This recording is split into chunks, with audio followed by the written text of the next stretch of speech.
Міне сөйтіп, бұл арада Түркия, Грек, Еуропа, Америка, НАТО осы ұғым ортасында үлкен рөл ойнап отырған маңызды бір ұғым. Бұл грек факторы.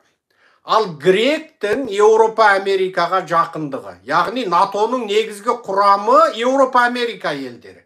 О жердегі жалғыз түрі басқа, қоңырқай болып, қара қошқыл болып отырған түрік қана. Өңкей жаңағы аппақ көк көздер отыр, мұрындары қоқырайған, көздері жаңағы тұздай болып, сол көк көздер отыр. Ол жерде қоңырқай болып, жүн болып, жағал болып, біздің түрік бауырларымыз ғана отыр.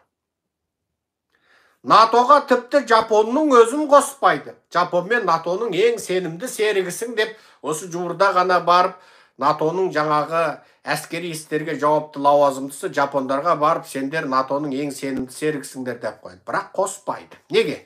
Жапонда әскер жоқ, Жапонда армия жоқ. Енді НАТОға түрікті қосып алды. Корей түбегіне түрікті отқайдап салды. Бірақ олар анау түрі қоңырқай, көзі қоңырқай немесе қара түріктен көрі, өздері тарихи тұрғыдан біздің терең тарихымыздың қайнар көзі дейтін гректі. Діні христиан, түріктің діні мұсылман. Түріктер азиат, гректер ақ нәсілді. Түріктің тарихы мұсылманның тарихы, гректің тарихы христианның тарихы. Енді сол гректі олар түріктен артық көреді. Гректі түріктен артық көреді. Сөйтіп, қырғи қабақ соғысы бар. Үнемі ұстасып қала беретін түрік пен гректің басын НАТОда қосты. Бірақ бәрібір барлық халықаралық дипломатиялық мәселелерде түрік қақпайға ұшырап, грек басымдылыққа ие болып отыр. Неге? Бәрінің нәсілі бір.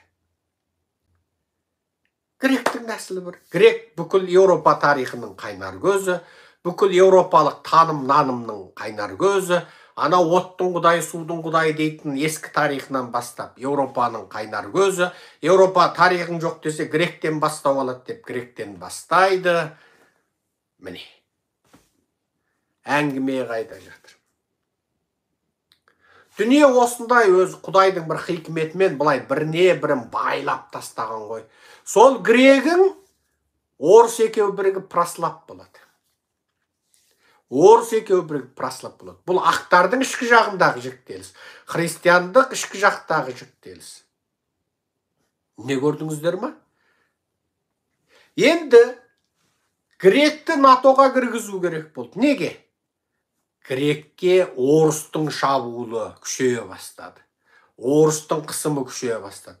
Грекияда Совет одағыншыл гректер көбейе бастады. Совет одағын дәріптейтін, Совет одағымен қандайда бір жақындықты, діни жақындықты, праслаптық жақындықты дәріптейтін орысшыл грек ұйымдары көбейе бастаған кезде, енді Грекияда Советчіл, тіпті Советтің коммунистік идеологиясына бейім, солшыл демократтық бағыттағы, глобалистік бағыттағы гректер көбейген кезде Еуропа шошып кетті де гректі НАТОға кіргізуге шешім қабылдайды. Ал грек пен түріктің ортасында аралға талас бар. Енді көз алдарыңыз елестетейік. Түрікті неге Еуропа жек көреді? Неге жек көреді? Еңбекші халық. Қалай қарғынан қарасаң, ешкімге зәбірі жоқ халық. Енді мен мұсылмандарға бір сұрақ қояйын. Сендердің назарларыңдағы қасиетті жер, мұсылмандардың назарындағы қасиетті жерді Құдай сақтасын. Біреу барып, бір мұсылман емес халық барып жаулап алса, сіз сол халықты жақсы көресіз ба? Мекке мен Мединені барып, бір буддист елі жаулап алса, әлгі буддисттерді жақсы көресіз ба?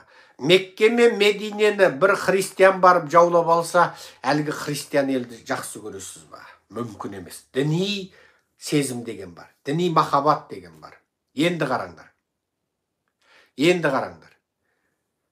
Қазіргі түріктің ең үлкен қаласы Стамбул, Гректің жері болады.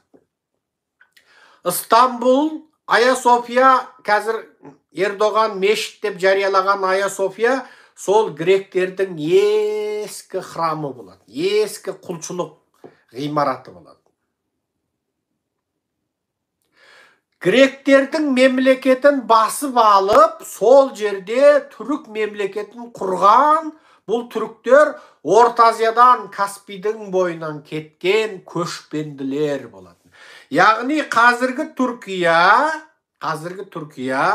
Орта Азиядан атқа мініп, тері сасып, аттың үстінде жүргенден терлейсің ғой, тері сасып, сол грекке барып, сол гректің әскерін қынадай қырып тастап, анау әппақ сұлу қатындарын қатындыққа алып, сол жерде мемлекет құрып қалып қалған Орта Азияның көшпенді халқы болады.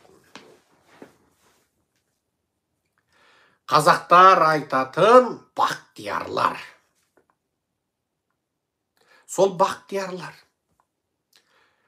Қазақтарда өте таңғажайып бір аңыздар бар, Бақтиярдың 40 бұтағы, Қырымның 40 батыры дейді. Ойлаңдар, Қырымның 40 батыры қайдан шықты? Анау айдалада қазір орыс пен Украинаның соғысы болып жатқан Қырым. Ода қазақ неге аңыз шығарды? Неге қазақта жыр дастаны шықты Қырымның 40 батыры? Анау Алтайдың тауында жүрген қазақ, Жетісуды хаулайлым қаулау деп Сүйінбайдың ақындар айтысын жаттап жүрген қазаққа Қырым қайда, қазақ қайда? Себебі Қырымның хандығы қазақтың хандығынан әскер сұрады. Неге? Орыс басып кіргелі тұрғанда. Сонда қазағың, найманың, керейің, албаның, алшының, кіші жүзің, орта жүзің, ұлы жүзің әскер аттандырды. Сол Қырымға аттандырған әскерлердің батырлық жыры Қырымның 40 батыры болып қазақ тарихында қалды. Жыр дастан күйінде қалды. Енді қараңдар. Қазақ тарихында ежелден айтатын Бақтияр деген тайпалар бар. Ол кім? Сол теңіз асып, Каспийдан асып, Қара теңізге барып, гректерді қынадай қырып кәдімгі. Еркектерін қырып тастап, қатындарын, қыздарын қатындыққа алып, сол гректің астанасы болған Константинополды алып, Константинополдың атын Стамбул деп өзгерткен қазіргі түріктер. Сосын бұл түрік Арабтың қанымен қосылды, үлкен империя құрды, Арабтың қанымен қосылды, Күрттің қанымен қосылды. Біз білетін, білмейтін қанша орта шығыстың тайпаларымен қосылды. Оған Османлы кезінде Испаниядан келген бәленбай миллион еврейдің қаны қосылды. Оған Грузиннің қаны қосылды, оған Арменның қаны қосылды. Біз білетін, білмейтін шығыс еуропалық қаншама халықтардың қаны қосылып, бүгінгі түрік дейтін кардаштарымыз қалыптасты. Бір түрікті қарасаң, қап-қара Үндістаннан аумайды. Бір түрікті қарасаң, беті жалпақ, көзі қысы қазақтан аумайды. Бір түрікті қарасаң, жағал-жағал, жүн-жүн болып, арабтан аумайды. Бір түрікті қарасаң, көзі көк беңбек тұздай болып, мұрны қоңқырайып, еуропалық ақ нәсілдіден аумайды. Бір түрікті қарасаң, қоңырқай көзді. Міне сол түрі әр алуан халықты бір тілде сөйлетіп, түрік дейтін халықты қалыптастырған тарих осы. Бірақ бұл тарихтың ар жағында гректердің қанды тарихы тұр. Яғни гректің жеңілісі тұр.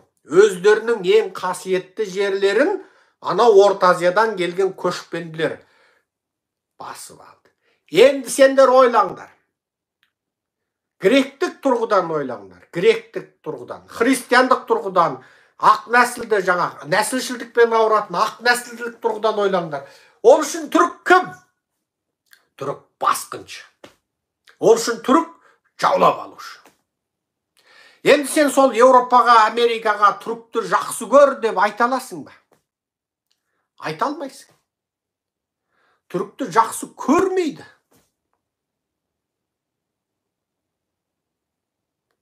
Түрікті жақсы көрмейді. Әңгіме осында жатыр.